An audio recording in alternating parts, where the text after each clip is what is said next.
Athol Williams says the killing of Babita Deokaran has raised alarm over the safety of whistleblowers.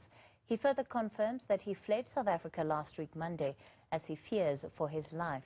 Williams says his safety has been compromised since testifying before the state capture inquiry implicating both companies and individuals. He adds the country is losing the battle against corruption because government is either allowing it, if not participating in it. I mean, the bottom line was I felt increasingly unsafe. It was no single event. I've been living in fear for the last 7 months since I spoke at the Zondo Commission and testified at the Zondo Commission. In fact, the day of my testimony, an international whistleblower NGO called me and said, by virtue of who I've implicated and the scope and span of my testimony, they felt that my risk had just gone up and recommended I leave the country then already. But of course, because of lockdown, I couldn't leave. So for the last, like I said, 7, 8 months, I've been living just in my flat in fear. And then when Babita Deokaran was assassinated, it just brought to the surface just how dangerous it is to be a whistleblower, because it's obvious. We've pointed to where the bad guys are who have done bad things in our country, but our authorities are not acting upon those bad guys and certainly not offering us any protection. Defend Our Democracy has launched a campaign to encourage citizens to raise their voices against corruption. The initiative will run during Anti-Corruption Week from the 3rd to the 10th of December. It's particularly appropriate today as we hear from state capture whistleblower Athol Williams, who, as you've just heard, had to flee South Africa for his safety. Defend Our Democracy Convener Dr. Fazel Randera joins us tonight. Dr. Randera, good evening to you, and thank you so much for your time. Look, I imagine that as you are beginning this campaign, trying to encourage people to come forward with information, it certainly is not encouraging that those who have already done so, who've been bold enough to go in front of the entire country and raise alarm around what they believe is wrongdoing, somebody like Mr. Williams has now had to flee for his safety.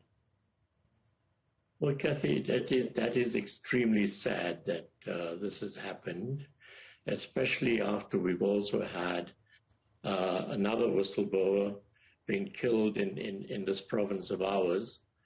There is a lot of intimidation going on and people are feeling very vulnerable. But our position is that we've got to, even with this gentleman who's left the country, we should still try and convince him to come back and be part of defending our democracy and standing up for democratic rights in this country. When we look at the protection that is actually offered to whistleblowers, it simply has not been enough. And again, it becomes a situation of individuals having to pick between the comfort and the safety that they may enjoy versus coming forward with information and risking all of that. How do we begin to change that experience for whistleblowers? Well, let's go back a little. I mean, this matter of whistleblowers has been on our agenda for some time. We at the Zondo Commission, when the president appeared for the second time, a submission was made not only to the Zondo Commission but also to the president to provide greater support and safety for whistleblowers. Now, that requires intervention at the legislative level, and the President and the Department of Justice needs to take responsibility for that. Yes, we know that sometimes whistleblowers are given protective custody, but that is not sufficient, as we have seen with respect to Babita Deokaran when she was shot outside her house. So our request would be very strongly that greater energy and effort is put into protecting whistleblowers who are willing to come forward and and expose wrongdoing in our society. Mm. And in as far as then instilling a culture in this country where whistleblowers are not endangering their lives, what do you think needs to change within the systems of governance? Because, again, we're looking at a situation where corruption has become so embedded in different tiers of the state, and it becomes difficult for one person or for a couple of people to stand against that system. No, but and that is exactly why we're having this anti-corruption week from the 3rd to the 10th of December, as you mentioned, Kathy. And what are the purposes of this week? We want to show the linkages between corruption and capture and determining levels of services, and in turn how it affects the lifestyles of ordinary people. We want South Africans of all hues and colors to unite and mobilize in demonstrating their opposition to and disapproval of the lack of accountability for corruption and capture, and the impunity with which current corruption persists. And finally, we're wanting to demand from government an efficient response to and implementation of mechanisms against corruption and capture. So it can't fall onto the shoulders of a few individuals, as we've seen in the recent past. We want as many South Africans as possible to stand up and speak out against corruption very loudly and very clearly. As long as it's only a few people who are risking their work situation, their lives, they are going to be vulnerable. And of course, at the same time, we would like to see legislation coming out where whistleblowers are protected and given the support that they require. When we talk about those who are behind these crimes and the fact that there's been very little culpability or even, just official processes through the criminal justice system that has resulted in some of these people landing behind bars, do you think that that in itself is an indictment on the government? And it certainly does not instill confidence for those who are wanting to raise their voice about these matters, because it says, what happens after the information has been brought forward?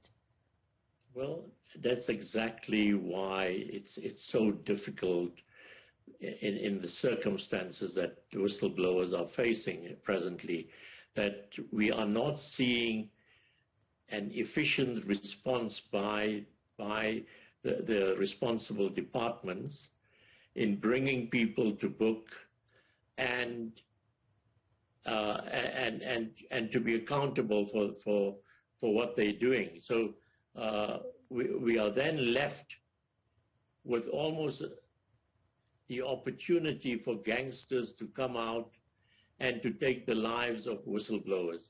And that has to stop.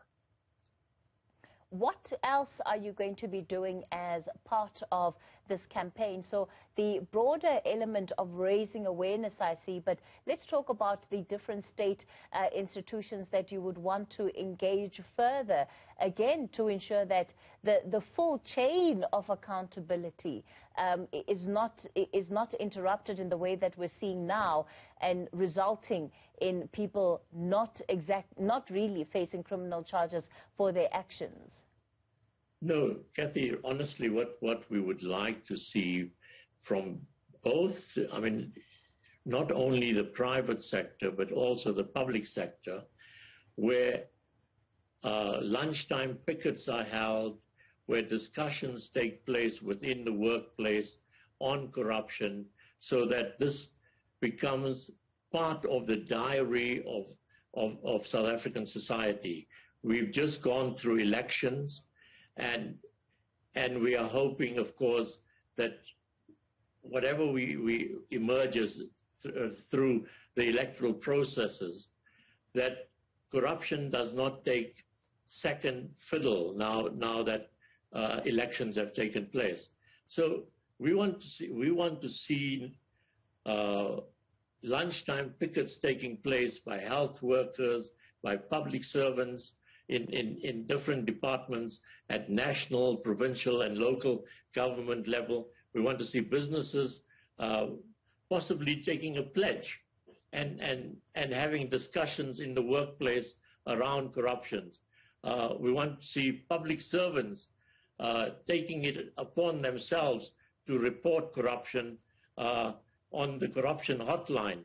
We would like to encourage faith institutions to host sermons against corruption, or have special congregational gatherings to learn about corruption and capture an impact. And before the December holidays, wouldn't it be wonderful that even in our schools and universities that webinars are held, that school assemblies can talk against corruption. Finally,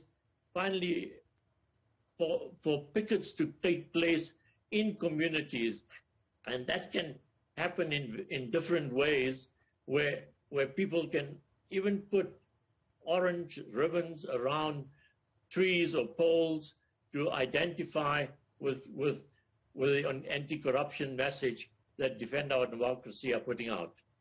So if many of those things can take place, I think we can go a long way in the fight against corruption and nepotism in South Africa. Dr. Fazel Randera, he's with Defend Our Democracy. Thank you for your time tonight.